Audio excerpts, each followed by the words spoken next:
Oklahoma City. A quiet street lined with modest homes. A family like any other. A mother, a father, a son, a daughter. For 2 years, something unthinkable was happening inside one of these houses. Something that should have never gone unnoticed. And the worst part? The mother watched it all happen. She was 18, confused, holding a newborn she never should have had. The nurses asked her a question with an answer that should have been simple. Who is the father? Her eyes flickered toward her mother, searching. Then, in a whisper so quiet the room almost missed it, she spoke. It might be my father. The room fell silent. Then, movement. A nurse left. A phone was picked up. A call was made. And just like that, a nightmare that had remained hidden for 2 years was about to be exposed. By the time the police arrived, the damage had already been done, but the DNA test? That revealed something even more disturbing. Her father wasn't the father. The boyfriend never existed. The real father was her own brother. If you believe stories like this need to be told, subscribe now, because what we're about to uncover is beyond disturbing. July 2024. Inside a hospital room in Oklahoma City, a teenage girl lies motionless, arms wrapped tightly around the newborn she has just delivered. Her face is blank, her eyes fixed on the wall. The nurses move carefully around her, their voices soft, cautious. Something isn't right. The delivery had been routine, but the aftermath? That was anything but. The girl, just 18, had no birth plan. No family member waiting eagerly by her side. No father's name listed on her paperwork. When asked, she hesitated, then turned to the one person who should have had the answers. Her mother. Who is the father? She doesn't answer. Not at first. Then, in a voice barely above a whisper, she speaks. It might be my father. A pen drops. A nurse gasps. The room shifts. Nervous glances exchanged, quiet disbelief. The girl's mother stiffens in her chair, her lips pressing into a thin, colorless line. But she says nothing. A nurse steps out of the room, her hands shaking as she grips the edge of the counter. She has worked in maternity wards for years, seen cases of abuse before. But this feels different. There's an urgency, a weight to the girl's voice that makes her skin crawl. A quiet, frantic conversation between nurses. A phone call is placed. Within minutes, the Oklahoma Department of Human Services is contacted. Authorities are on their way. And just like that, a question that should have had a simple answer has set off a chain of events no one can stop. Hospital staff moves quickly. Social workers are called in. The girl is separated from her mother. When questioned again, her answers are disjointed, unclear. She names a boy from the neighborhood, she claims. But when pressed for details, she stumbles. She can't recall his last name, can't describe where he lives, can't remember how they met. None of it adds up. And the mother? She offers nothing. No reassurance, no clarification. Instead, she repeats the same vague explanation. Her response is clipped, her body tense. She refuses to hand over her daughter's phone. That's when caseworkers make the call. DNA testing is ordered immediately. Samples are taken from the girl, from the newborn, and from every male living inside her home. At first, it's just protocol, just another precautionary measure. No one, not yet, is prepared for what the results will reveal. To understand how this happened, you have to understand the people inside that house, the ones who knew, the ones who stayed silent, and the ones who made sure their secret would never leave those walls. From the outside, the Moldens seemed like any other family in Oklahoma City. Their home, a modest single-story house, sat tucked between quiet streets and neatly trimmed lawns. Neighbors saw little, heard even less. It wasn't the kind of home that stood out. But inside, the truth was suffocating. Nathaniel Molden Sr., the father. He left early for work, came home late, kept to himself. But behind closed doors, he ruled his house with a heavy hand. His children followed his rules, his wife followed his lead, And when police later searched his records, they found something telling: past reports of domestic disturbances. Calls made, complaints filed, but never enough to stick, never enough to pull the mask away completely. Because to the outside world, Nathaniel Sr. wasn't dangerous, just strict, just a man who liked things done his way. Tamika Molden, the mother. A quiet woman, always in the background. To those who met her, she was polite, reserved. But friends described her as distant, passive. The kind of woman who never questioned her husband's decisions, who never argued, who never stood in the way, and when her daughter needed her most, she did nothing. And then there was Nathaniel Jr., 19 years old, a high school dropout. Nathaniel Jr. had always been different. To teachers, he was a problem. A student who never put in the effort, who barely showed up before disappearing altogether. To his classmates, he was unpredictable, distant, but somehow always in control. Investigators later uncovered his internet search history, disturbing queries, manipulative tactics. His past messages to friends painted a picture of a young man who always got what he wanted, someone who bent the truth to his advantage. And when it came to his own family, it was no different. He was the oldest, the one who should have protected his younger sister. But instead he saw an opportunity. A girl who didn't understand what was happening to her. A girl who wouldn't fight back. A girl who wouldn't even know how. 18 years old, but in so many ways much younger. Born with an intellectual disability, she struggled with things most people never think twice about. Understanding social cues, making basic decisions, knowing when something was wrong. Her IQ was just 49. Legally, she was an adult. Mentally, she was a child. And in the one place where she should have been safe, her own home, she was surrounded by people who saw her as something else entirely. Her father controlled her world. Her mother ignored her suffering. And her brother, the one person who should have protected her, became her worst nightmare. Why did no one stop this? Why did the mother stay silent?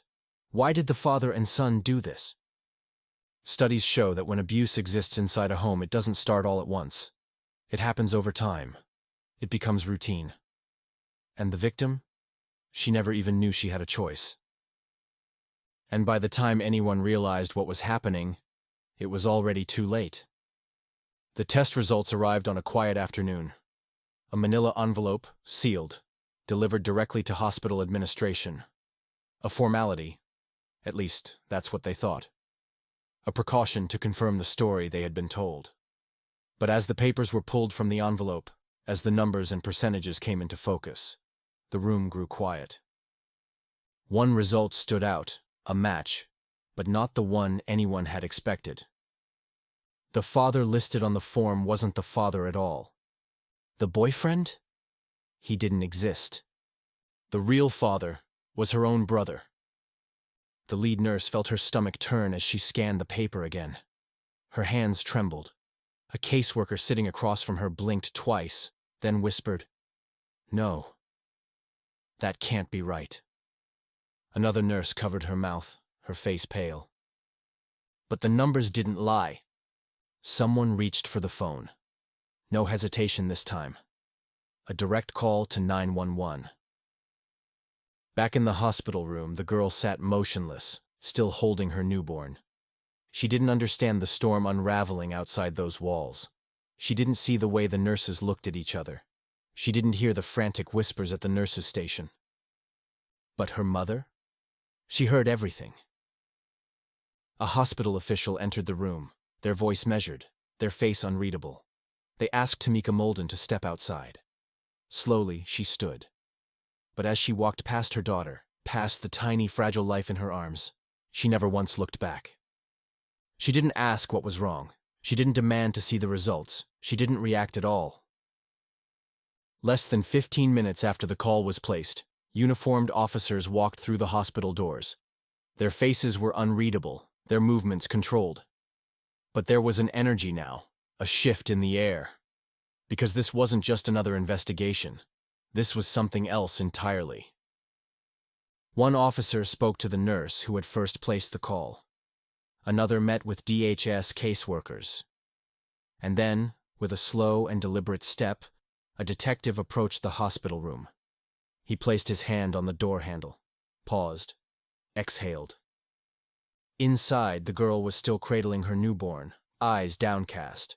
And across from her, the mother sat, silent, still, her fingers folded neatly in her lap. "Tamika Molden, we need to speak with you." The family's secret was no longer theirs to keep.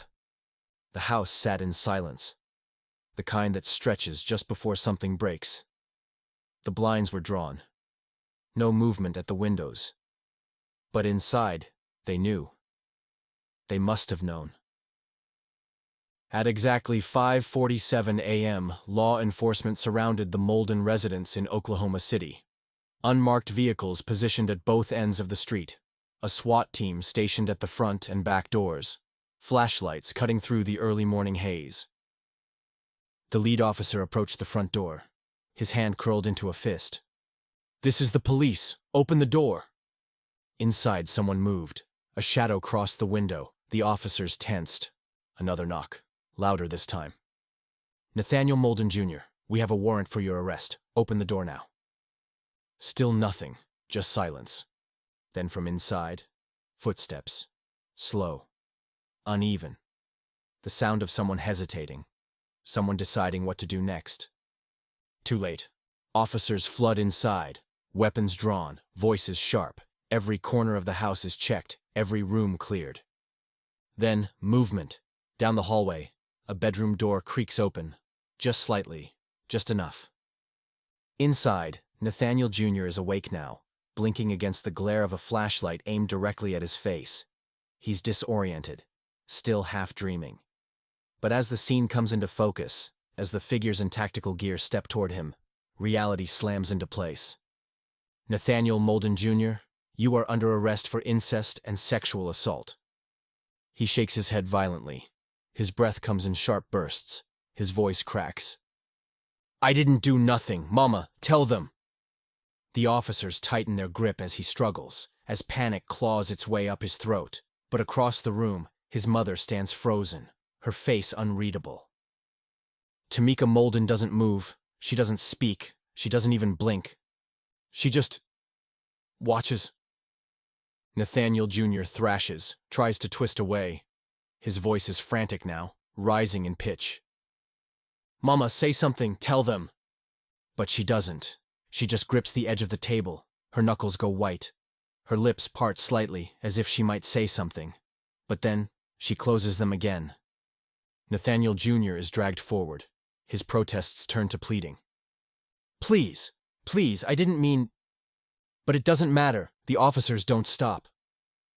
Outside, neighbors are watching now. Curtains twitch. A man steps onto his porch, arms crossed. A woman from next door whispers something to her husband, eyes wide. The officers don't acknowledge them. They load Nathaniel Jr. into the back of a squad car, slamming the door shut. And inside the house, Tamika Molden slowly sinks into a chair. She exhales, long and heavy. She still hasn't said a word. Inside the Oklahoma City Police Department, a single fluorescent light flickers above a metal table. The walls are bare, the air stale. The interrogation room isn't meant for comfort. It's meant for breaking people down. And on this night, it will.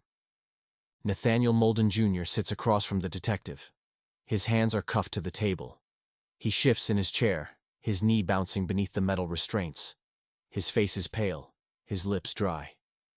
He hasn't spoken much since the arrest, but now he's out of time.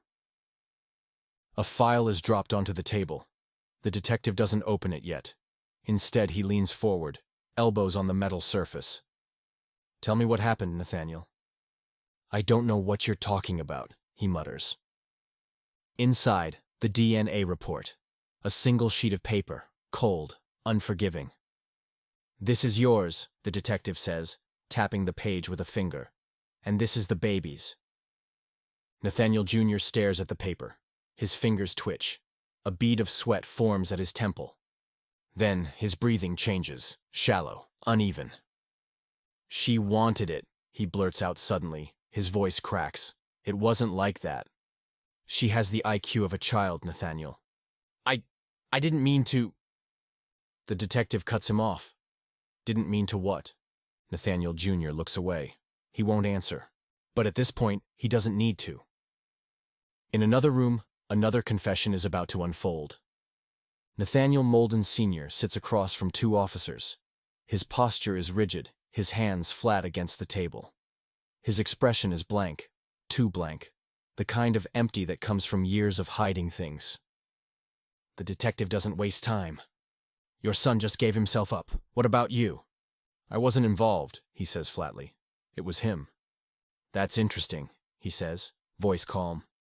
Because your search history tells a different story. Search terms, recovered from his laptop. Do siblings have the same DNA? How to make a DNA test inconclusive. Ways to get rid of evidence of incest? So, the detective continues, tapping the papers. If you weren't involved, why were you trying so hard to cover it up? I was protecting my family, he mutters. The detective leans in, voice cold. You were protecting yourself. The news broke quickly, faster than anyone expected, and when it did, it spread like wildfire. In the hours following the arrests, headlines flooded every local news station in Oklahoma City. It was the kind of crime that didn't just disturb people, it enraged them. Father and son accused in disturbing abuse case. Shocking details emerge in Oklahoma City incest case. Police confirm victim was disabled and unable to consent. At first, people were horrified. Then, they got angry. Neighbors who had once dismissed the Moldens as quiet and private were now questioning everything. Teachers who had noticed something off about the victim, her withdrawn demeanor, her sudden absences, were left wondering if they had missed their chance to intervene. And social workers, the very people meant to protect vulnerable children, were forced to confront the hardest truth of all. The warning signs had been there, and no one did anything. Records later revealed that the Oklahoma Department of Human Services had received a report about the Molden household years earlier. A concerned teacher had reached out, worried about the young girl's sudden change in behavior. A caseworker had been sent to investigate. But when they arrived at the home, they found nothing. No obvious signs of abuse, no bruises, no broken bones. Just a mother who smiled too easily, and a father who spoke just enough to make them go away. The file was closed, and with it, the girl's only chance for escape. Now, in the wake of the arrests, those same officials stood in front of cameras, answering questions they had no good answers for. We are reviewing our procedures. We take these cases very seriously. Our thoughts are with the victim, but for many, it was too little, too late. Days later, the first protest took place in front of the Oklahoma County Courthouse. A small crowd at first, just a handful of activists and community leaders. But by the end of the week, that number had grown to hundreds. Justice for survivors. The system failed her. No more silence. People demanded harsher punishments, not just for Nathaniel Jr. and Sr., but for anyone who had ignored the signs. They wanted resignations from social service officials. They wanted laws changed. They wanted answers. As the legal proceedings began, the charges became clear. Nathaniel Molden Jr., facing life in prison for incest and aggravated sexual assault. Nathaniel Molden Sr., charged with aiding and abetting abuse, obstruction of justice. Tamika Molden, charged with child neglect, released on bail, awaiting trial. But was it enough? For some, the answer was obvious. Nothing. No prison sentence, no court ruling, could ever undo what had happened to that young girl. No verdict could erase the years of suffering. No punishment could fix the system that had already failed her. For others, there was still one final question left to be answered. For weeks, the case had seemed airtight. The evidence was overwhelming. The DNA results were undeniable. The confessions had sealed their fate. But then, something else surfaced. Something even more damning. It started with a routine forensic analysis. Investigators had already combed through Nathaniel Jr.'s devices, uncovering disturbing search histories and deleted messages. But then, they turned their attention to the mother. Her phone was old, worn down from years of use, but data recovery specialists know that nothing is ever truly erased. And hidden deep within her text logs, they found the final, undeniable proof. The first message was sent months before the girl gave birth. A single line, short and hurried, from Tamika Molden to her husband. "We have to fix this before someone finds out." Weeks later, another message, this time less frantic, more calculated. "She doesn't know any better. No one will believe her." Then finally, the last message, sent just days before the girl was taken to the hospital, the one that shattered any illusion of ignorance. "We'll say it was a boy from school. She won't say otherwise." Back at the Oklahoma County Detention Center, detectives slid a single printed sheet across the table to Tamika Molden. 3 messages, black and white, impossible to misinterpret. She stared at the paper, blinked, tilted her head slightly, as if trying to make sense of it. But there was no misunderstanding. "Explain this," the detective said. She inhaled sharply, opened her mouth, closed it. Then finally, her first word since being booked into custody. "I was protecting my family." "Your daughter is your family," he said, voice flat. "Who were you protecting?" "I didn't mean—" "You knew, the whole time." Her shoulders slumped. She looked down, eyes darting over the messages, searching for something. An excuse, a way out, anything that could undo what had already been revealed. But there was nothing left to say. The trials moved forward. The headlines faded. The protests outside the courthouse died down. But for one person, nothing was ever the same. The girl, the one at the center of it all, was no longer in the house where she had spent her life. The doors that had trapped her were locked behind her forever. But the damage? That would never be left behind. Her baby, born into circumstances too horrific to comprehend, was taken into protective custody within hours of the DNA results being confirmed. Social services made their decision quickly. There was no question. The child could not stay in the Molden family. And yet, even as officials took the newborn from the hospital, the girl didn't resist. She didn't cry. She didn't ask where they were taking him. Because she didn't fully understand what had happened to her, or why any of it mattered. For the first time in her life, she was free from that house. But freedom meant nothing to her. Placed in a state-run rehabilitation facility, she was given therapy, structure, support, a team of professionals dedicated to helping her heal. But how do you heal from something you don't even have the words to describe? She struggles with basic conversations. She still flinches at sudden movements. She still doesn't know how to talk about what happened, because for her, it was never something to question. It was just life. The only life she ever knew. The experts say she can learn, that with time she might understand, that she might regain some sense of normalcy. But how do you teach someone what normal is when they've never seen it before? She doesn't know how to live a normal life. She doesn't even know she was supposed to have one. This didn't have to happen. The warning signs were there. The system had its chance. The people around them, neighbors, teachers, social workers, had moments where they hesitated, where something didn't feel right. But nothing was done.